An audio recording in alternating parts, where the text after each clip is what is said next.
நிறைய பேருக்கு ட்ரைக்ளிசரைடோட அளவு சின்ன வயசுலேயே ரத்தத்தில் அதிகமாகுது. ஸோ இதுக்கு என்ன காரணம் அப்படின்னு பார்த்தீங்கன்னா, நம்ம சாப்பிடக்கூடிய உணவுப் பொருட்கள் ஒரு முக்கியமான விஷயமா இருந்தாலும், சோம்பேறித்தனமா இருக்கிறதும் ட்ரைக்ளிசரைடு அதிகமாகிறதுக்கு ஒரு முக்கியமான காரணம். ஸோ எல்லாருக்குமே வந்து இந்த தகவல் ஒரு புதுசா இருக்கும்னு நினைக்கிறேன்.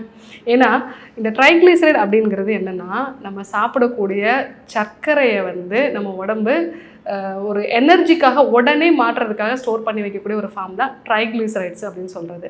ஸோ நீங்கள் சாப்பிடக்கூடிய அரிசி சம்மந்தமான உணவுகள், புரோட்டீன் சம்மந்தமான உணவுகள் எல்லாத்தையுமே வந்து அது ஈஸியாக வந்து ஸ்டோர் பண்ணி வைக்கக்கூடிய ஒரு ஃபார்ம் தான் இந்த ட்ரைக்ளிசரைட்ஸ். ஸோ நீங்கள் ட்ரைக்ளிசரைட்ஸ் வந்து நமக்கு ரெடியாக இருக்கும். அதை நீங்கள் வந்து எனர்ஜிக்காக வந்து யூஸ் பண்ணணும். எனர்ஜிக்காக நீங்கள் யூஸ் பண்ணல, தொடர்ந்து ஒரு நாள் முழுவதும் உட்காந்துக்கிட்டே நீங்கள் வந்து வேலை செய்கிறீங்க அப்படின்னா ட்ரைக்ளிசரைடோட அளவு அதிகமாகும்.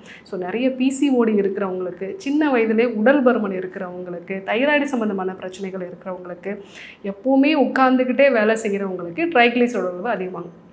ஏன்னா மற்ற கொலஸ்ட்ராலை விட, டோட்டல் கொலஸ்ட்ராலை விட, எல்டிஎல் கொலஸ்ட்ராலை விட, விஎல்டிஎல் கொலஸ்ட்ராலை விட அதிக பாதிப்பை கொடுக்குறது இந்த ட்ரைக்ளிசரைடு தான். ஏன்னா ட்ரைக்ளிசரைடு தான் வந்து நமக்கு ஆத்தெரோஸ்க்ளிரோட்டிக் சேஞ்சஸ் உண்டு பண்ணுறதுக்கு ஒரு முக்கியமான ஒரு காரணம். ஸோ உணவுப் பொருட்களை பொறுத்த வரைக்கும் அதிகமான கேக் ஐட்டம்ஸ் சாப்பிட்றது, சுகர் ஐட்டம்ஸ் சாப்பிட்றது இதெல்லாம் தவிர்த்துட்டு அப்பப்போ ஒரு சின்ன நடைப்பயிற்சி மேற்கொள்கிறது, சுவாச பயிற்சிகளை வந்து மேற்கொள்கிறது, இது எல்லாமே ட்ரைக்ளிசரைடோட அளவை வந்து குறைக்கிறதுக்கு ரொம்ப ஹெல்ப்ஃபுல்லாக இருக்கும். நிறைய பழச்சர்க்கரைகளை எடுத்துக்கிறதும் தவிர்க்கிறது நல்லது அப்படின்னு ஆராய்ச்சியாளர்கள் சொல்லியிருக்காங்க. இப்போது மா, பலா, வாழை இந்த மாதிரியான பழங்கள் எல்லாம் அளவுக்கு அதிகமாக வந்து ஜூஸ் ஆக்கி எடுத்துக்க வேண்டாம். பழமாக நீங்கள் எவ்வளோ வேணாலும் எடுத்துக்கலாம். ஆனால் அதை வந்து ஜூஸ் ஆக்கி எடுத்துக்கும் பொழுது அதுவும் வந்து உங்கள் உடம்புல ட்ரைக்ளிசரைடாக மாறுதுன்னு சொல்லியிருக்காங்க. இன்னொரு முக்கியமான விஷயம் கார்ன் சிரப் அப்படிங்கிறது. கார்ன் சிரப்லாம் நாங்கள் சாப்பிட்றதே இல்லையே அப்படின்னா, நீங்கள் பிஸ்கெட் சாப்பிட்டிங்கன்னா அதில் கார்ன் சிரப் தான் வந்து இருக்குது. நிறைய கூல்ட்ரிங்க்ஸில் வந்து இந்த ஹை ஃப்ரக்டோஸ் கார்ன் சிரப் அப்படிங்கிறது தான் வந்து இருக்குது.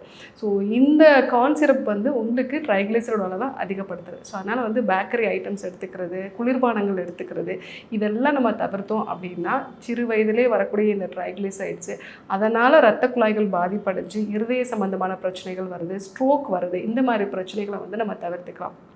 ஸோ எல்லாருக்குமே இன்றைக்கி ஒரு பெரிய பயமாக இருக்கக்கூடிய இந்த ட்ரைக்ளிசரைடுக்கு என்ன காரணம் அப்படிங்கிறத ஒரு வித்தியாசமான அணுகுமுறையில் நம்ம பார்த்துருக்கோம். அதற்கான தீர்வுகளையும் பார்த்துருக்கோம். ஸோ தொடர்ந்து இதே மாதிரியான வீடியோஸை அடுத்தடுத்து பார்க்கலாம்.